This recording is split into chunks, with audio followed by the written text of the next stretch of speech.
আসসালামু আলাইকুম। ধরেন আপনার এলাকায় এই মুহূর্তে আপনার পাশ দিয়ে বয়ে চলা নদীতে একটা লাশ ভেসে উঠলো। তখন আপনি তৎক্ষণাৎ পুলিশকে খবর দিলেন যে এই লাশটাকে উদ্ধার করার জন্য, যে এই লাশটা এসে উদ্ধার করে পোস্টমর্টেম করে যে আইনগত প্রক্রিয়া আছে সেগুলো মেনটেন করার জন্য পুলিশ আসলেন। পুলিশ এসে সেই লাশটা আপনার বাসা থেকে ফর এক্সাম্পল 50 কিলোমিটার দূরে আপনার সদর হসপিটালে নিয়ে গেলেন। সেখানে পোস্টমর্টেম করা, সেখানে হচ্ছে ডোমকে রাজি করানো, তারপর হচ্ছে জানাজা, দাফন কাফন, এই প্রত্যেকটা কার্যক্রম পুলিশ নিজে উপস্থিত থেকে করলেন বা করেন। এটাই, পুলিশ ছাড়া এই কার্যক্রমগুলো কেউ করে না। অথবা কেউ হারিয়ে গেলেন, অথবা কেউ আত্মহত্যা করলেন, এই যে কার্যক্রমগুলোকে আমরা পুলিশকে দিয়েই হচ্ছে আমরা করতে হয়। এখন কয়েকটা প্রশ্ন এখানে। আপনার বাসা থেকে বা নদীর পাড় থেকে লাশটা জেলা সদরে নিয়ে যাওয়ার জন্য যে খরচটা হয়েছে, অ্যাম্বুলেন্স ম্যানেজ করা, ডোম ম্যানেজ করা, হসপিটালের যে খরচ, এই খরচটা আসলে কে দেয়? এই খরচটা দেয় হচ্ছে সেখানে নিয়োজিত যিনি দায়িত্বপ্রাপ্ত এসআই, কনস্টেবল বা যিনি যান, পুলিশের যে সদস্য যান, তাকেই কিন্তু এই খরচটা বহন করতে হয়। যেই 10-15 হাজার টাকা খরচ হয়, তাকে এই খরচটা বহন করতে হয়। যদিও সরকারি নিয়ম আছে যে এই খরচটা ফেরত দেওয়া হয়, কিন্তু যেই টাকা খরচ হয় আর যেই টাকা ফেরত দেওয়া হয়, ফর এক্সাম্পল 10,000 টাকা যদি খরচ হয়, সেখানে ফেরত দেওয়া হয় 500, 800, 1,000, 2,000 টাকা। তো সেটা দেখা যায় খরচ হওয়ার তুলনায় প্রাপ্তির যেই ব্যবধান, সেটা দৃশ্যমান অনেক বেশি ব্যবধান। তো এই পুরো খরচটা কিন্তু পুলিশকেই বহন করতে হয়। দ্বিতীয়ত হচ্ছে, আপনি যদি আপনার এলাকার থানাগুলাতে যান, থানাগুলাতে গিয়ে যদি দেখেন যে আপনার এলাকার এসআই, কনস্টেবল বা আপনার যারা সেবা দিয়ে থাকেন যে পুলিশগুলা কোন ধরনের পরিবেশে থাকেন, আপনি বিশ্বাস করেন, যদি আপনি ওই পরিবেশটা দেখেন, আমরা ইউনিভার্সিটিতে যেভাবে গণরুমে ছিলাম, এক রুমে গাদাগাদি করে অনেকজন, ফ্লোরিং করা, শুধুমাত্র তোষকটা থাকতো, উপরে ফ্যান নাই, যথাযথ পয় নিষ্কাশন ব্যবস্থা নাই, তারপরে হচ্ছে ভেন্টিলেশন সিস্টেম নাই। একটা মানবীয় জীবন বলতে যেটা বোঝায়, আপনার থানাগুলোতে পুলিশরা সেই ধরনের পরিবেশে থাকে। এখন একটা পুলিশ আপনার ডিউটি করে এসে রাতে যদি এই ধরনের একটা পরিবেশে ঘুমায়, আমরা কি তার কাছ থেকে প্রত্যাশিত সেবা আমরা কিভাবে এক্সপেক্ট করব? মানে এটা এটা একটা মানবীয় জীবন থানাগুলাতে আসলে পুলিশের জন্য ব্যবস্থা করা হয়েছে। এত বছরেও পুলিশ এই সেবাগুলোতে, এই মৌল মানবিক পুলিশের যেই বেসিক যে সেবাগুলা, সেগুলো এখনো পর্যন্ত কিন্তু সংস্কার করা হয়নি। তৃতীয়ত, সবচেয়ে গুরুত্বপূর্ণ এবং তৃতীয়ত যেই অসুবিধাটি আমি থানাতে দেখলাম এই কয়েক মাসে, সেটা হচ্ছে আপনার থানা থেকে একটা অপরাধ কার্যক্রম সংগঠিত হয়, ফর এক্সাম্পল 15 কিলোমিটার, 20 কিলোমিটার দূরে। একদিনে অনেকগুলো অপরাধ কার্যক্রম সংগঠিত একটা থানায় হতে পারে। পারিবারিক কলহ, মাদকের সমস্যা, ছিনতাই, ডাকাতি, চুরি, একাধিক সমস্যা সেখানে ঘটতে পারে। এখন প্রশ্ন হচ্ছে, একটা থানায় যদি আমার 16-17টা ইউনিয়ন, 20টা ইউনিয়ন, কোনো কোনো জায়গায় তারও বেশি ইউনিয়ন, প্রত্যেকটা জায়গায় যদি কোনো ধরনের অপরাধ কার্যক্রম সংঘটিত হয়, ধরি 10টা জায়গায় সংঘটিত হইলো বা 5টা জায়গায় সংঘটিত হইলো, আমার এই 5টা জায়গায় কিন্তু তাৎক্ষণিক রেসপন্স করতে হয়। এখন তাৎক্ষণিক যদি আমরা রেসপন্স করতে চাই, সেই জায়গাগুলোতে পৌঁছাইতে অবশ্যই অবশ্যই আমাদের গাড়ির প্রয়োজন। মানে গাড়ি ছাড়া পায়ে হেঁটে তো নিশ্চয়ই এই ধরনের কার্যক্রমগুলোতে কখনোই পুলিশ তড়িৎ কোনো সিদ্ধান্ত বা তড়িৎ কোনো অ্যাকশন নিতে পারে না। কিন্তু আপনি যদি থানাগুলো যান, দেখবেন কোনো থানায় 10টা গাড়ির প্রয়োজন, 6টা গাড়ির প্রয়োজন, সেখানে থানাকে দেওয়া হয়েছে 1টা গাড়ি, 2টা গাড়ি। এখন পুলিশ তো আর বাসায় বসে থাকে না। আপনি কল দিলেন যে এখানে ঝামেলা হয়েছে, মানুষ মারা গিয়েছে, চুরি হয়েছে, খুন হয়েছে, পুলিশ কিন্তু আসতে হয়। তাহলে পুলিশ কিভাবে আসে? পুলিশ দেখা যায় একটা ভ্যান ভাড়া করে, একটা অটো ভাড়া করে, অথবা দেখা যায় একটা লেগুনা ভাড়া করে, সেইটা করে কিন্তু তাকে যেতে হয়। ওই যে ভাড়ার টাকাটা, এই ভাড়ার টাকাটাও কিন্তু পুলিশের পকেট থেকে দিতে হয়। দ্বিতীয়ত, এই যে ভাড়া করে যাওয়া আসা, তার যেই সময় নষ্ট হয়, সেক্ষেত্রে দেখা যায় যারা অপরাধ সংঘটিত করে তারা কিন্তু ইতিমধ্যেই সেই জায়গা থেকে চলে যায় এবং আমরা সেবা বঞ্চিত হই। সেজন্য আপনি যদি পুলিশকে যুগোপযোগী করতে চান, পুলিশকে যদি আপনি হচ্ছে তার সেবা তাৎক্ষণিক জনগণের কাছে পৌঁছাইতে চান, অবশ্যই অবশ্যই তার ট্রান্সপোর্টেশন ব্যবস্থাটা অবশ্যই যথাযথভাবে করতে হবে। আপনি পুলিশকে ট্রান্সপোর্টেশনের গাড়ি দিবেন না। গাড়ি বলতে এখানে একটা পুলিশকে একটা গাড়ি, এটা বোঝানো হয় নাই। একটা কাভার্ড ভ্যান দেন, একটা 10টা পুলিশ একসাথে মুভ করতে পারে। তারপর হচ্ছে একটা থানায় যদি আপনি 5টা 6টা গাড়ি দেন, তাহলে সেক্ষেত্রে কিন্তু ওই এলাকার অপরাধ কার্যক্রম অবশ্যই দৃশ্যমান কমে আসবে। কারণ পুলিশ ইমিডিয়েট রেসপন্স করতে পারবে। কারণ পুলিশ যদি ইমিডিয়েট রেসপন্স করতে না পারে, অপরাধ সংঘটিত হয়ে যাওয়ার পরে যদি রেসপন্স করতে হয়, সেক্ষেত্রে দেখা যায় দিন শেষে অপরাধী কিন্তু পালিয়ে যায়। সেজন্য পুলিশের দক্ষতা, পুলিশের সেবা যদি আপনি জনগণের দ্বারগোড়া পৌঁছাতে চান, অবশ্যই আপনার ট্রান্সপোর্টেশনের ব্যবস্থা উন্নতি করতে হবে। এখন আমাদের বর্তমান বিদ্যমান যে পুলিশ ব্যবস্থা রয়েছে, এই পুলিশ ব্যবস্থার থানাগুলোতে, আমি থানাগুলোর কথা বলবো, থানাগুলোতে তাদের অ্যাকোমোডেশন সমস্যা, তাদের বাসা, তাদের থাকার জায়গা নাই ঠিকঠাকভাবে, গণরুমের মতো তাদেরকে থাকতে হয়, এবং তাদেরকে যে বেতন দেওয়া হয়, এই বেতন দিয়ে যে একটা স্বাভাবিক জীবনযাপন করবে সেটা কোনোভাবেই সম্ভব না। দ্বিতীয়ত হচ্ছে আপনি তাকে ট্রান্সপোর্টেশনের ব্যবস্থা করছেন না যথাযথভাবে।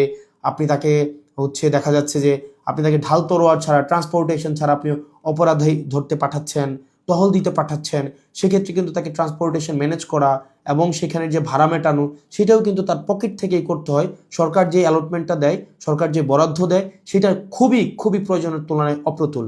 তৃতীয়ত আপনি পুলিশে একটা আমি অনেকগুলো অফিসারের সাথে কথা বলেছি, রিটায়ার্ড অফিসার, চাকরিরত অফিসার, তাদের সাথে কথা বলেছি। পুলিশে ম্যানেজ করে নাও একটা কালচার আছে, ম্যানেজ করে নাও একটা কালচার। ফর এক্সাম্পল, আপনি কনস্টেবলকে পাঠাইলেন কোনো একটা জায়গায় আসামি ধরার জন্য, সেখানে 5,000 টাকা খরচ হবে যে আসামিটা ধরতে, ট্রান্সপোর্টেশন কস্ট বা তদন্ত এই জায়গাগুলোতে। তখন কনস্টেবল তার ঊর্ধ্বতন কর্মকর্তাকে উনি বললেন যে স্যার টাকা কোথায় পাবো? তখন বলে ম্যানেজ করে নাও। এখন ম্যানেজ করে নেওয়া অর্থ, সেটা নিশ্চয়ই আমরা বুঝেছি ম্যানেজ করে নেওয়া বলতে কি বোঝাচ্ছে। এবং আরও শঙ্কার বিষয় সেটা পুলিশের অনেক বড় বড় প্রোগ্রাম হয়।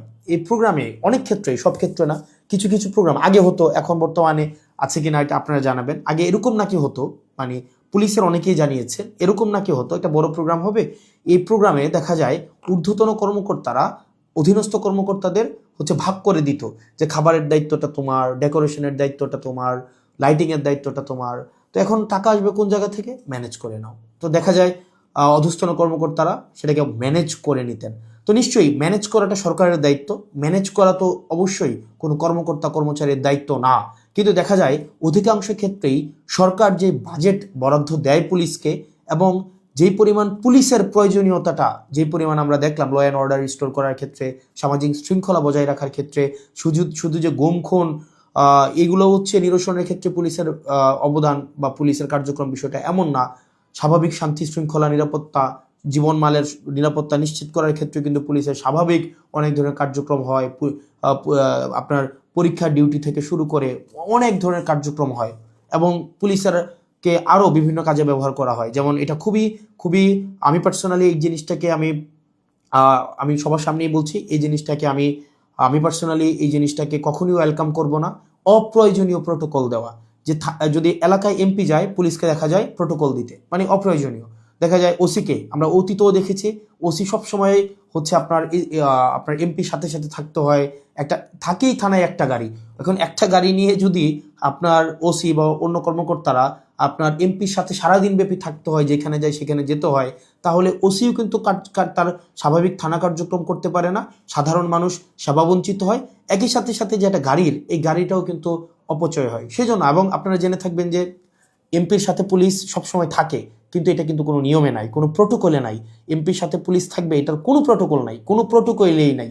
এটা আগে রাজনৈতিক যে কালচার ছিল, রাজনৈতিক কালচারে পুলিশ এমপির একটু নজরে পড়ার জন্য বা একটু স্বাভাবিকভাবে এই কার্যক্রমগুলো, পুলিশকে রাজনীতিকীকরণ হওয়ার কারণে পুলিশ যে স্বপ্রণোদিত হয়ে সব ক্ষেত্রে করেছে বিষয়টা এমন না, পুলিশকে করতে বাধ্য করা হয়েছে ক্ষেত্র বিশেষে। তো সেজন্য আমরা যদি পুলিশের সেবাটাকে জনগণের দোরগোড়ায় পৌঁছাতে চাই, আমরা যদি চাই জনগণ যথাযথভাবে পুলিশের সেবাটা পাক, তাহলে কিন্তু অবশ্যই আপনি পুলিশের, বিশেষ করে থানা পর্যায়ের থানা পুলিশের, কারণ সবচেয়ে বেশি কিন্তু থানায় পুলিশকে সাধারণ মানুষ দেয়, আপনি থানার পুলিশের অবশ্যই আপনি তার আবাসন ব্যবস্থা নিশ্চিত করতে হবে, যথাযথভাবে তার বিশ্রামের পরিবেশ আপনি নিশ্চিত করতে হবে, নিরাপদ পানির ব্যবস্থা নিশ্চিত করতে হবে, খাবারের ব্যবস্থা নিশ্চিত করতে হবে, এবং তার ডিউটির এখানে একটা প্রোটোকল আপনার নিশ্চিত করতে হবে। আপনি 24/7 একটা মানুষ কখনোই, একটা স্বাভাবিক মানুষ স্বাভাবিকভাবে কখনোই ডিউটি করতে পারে না।